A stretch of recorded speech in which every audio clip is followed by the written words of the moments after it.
আপনার শখের স্মার্টফোনটি যদি কখনো চুরি হয়ে যায় তাহলে আপনার মেইলেই কিন্তু চোরের ছবি চলে আসবে।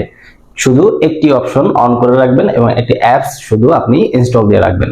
তো চলুন পুরো প্রসেসটাই আপনাদেরকে দেখিয়ে দিচ্ছি। তার আগে বলে রাখি, আপনি যদি ছোট ছোট টেক রিলেটেড ভিডিও পেতে চান তাহলে অবশ্যই আমার পেজটি ফলো দিয়ে রাখবেন এবং ইউটিউব চ্যানেলটি সাবস্ক্রাইব করে রাখবেন।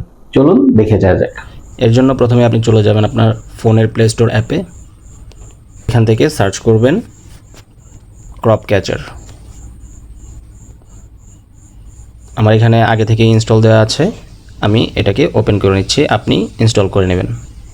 ওপেনে ক্লিক করব, তারপর প্রথম যে অপশনটা আছে ওইটাতে আমি ক্লিক করে দেব। নেক্সট, তারপর আপনার ফোনে যেই লকটা থাকবে সেই লকটা দিয়ে দেবেন। তারপর অ্যালাউ ক্যামেরা অ্যাক্সেস এটাতে দিয়ে দেবেন। তারপর আপনি হোয়াইল ইউজিং দিস অ্যাপ প্রথমটাতে ক্লিক করে দেবেন। তারপর নেক্সট করে দেবেন। তারপর অ্যালাউ অ্যাডমিন অ্যাক্সেসে দেবেন। তারপর এখানে আপনার একটা ভেরিফিকেশন কোড দেওয়া আছে, সেটাকে আপনি মানে ক্যাপচাটা আপনি ফিল আপ করে নেবেন, TZAE। তারপর অ্যাক্টিভ করে দেবেন। তারপর আপনি অ্যাক্টিভে ক্লিক করে দেবেন। তারপর নেক্সটে ক্লিক করবেন। তারপর ব্যাকগ্রাউন্ড অ্যানেবল এটাতে ক্লিক করে দেবেন। তারপর অ্যালাউ করে দেবেন। তারপর নোটিফিকেশন পারমিশন এটাতেও দিয়ে দিবেন। তারপর নেক্সট করে দেবেন। অ্যালাউ লোকেশন অ্যাক্সেস দিয়ে দিবেন।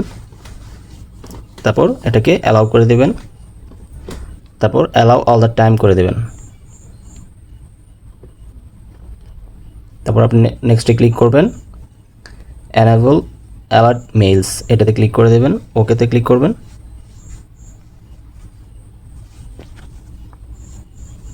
তারপর অ্যানেবল অ্যালার্ট ইমেলস এটাতে ক্লিক করে দেবেন। তারপর নেক্সট, আবার নেক্সট।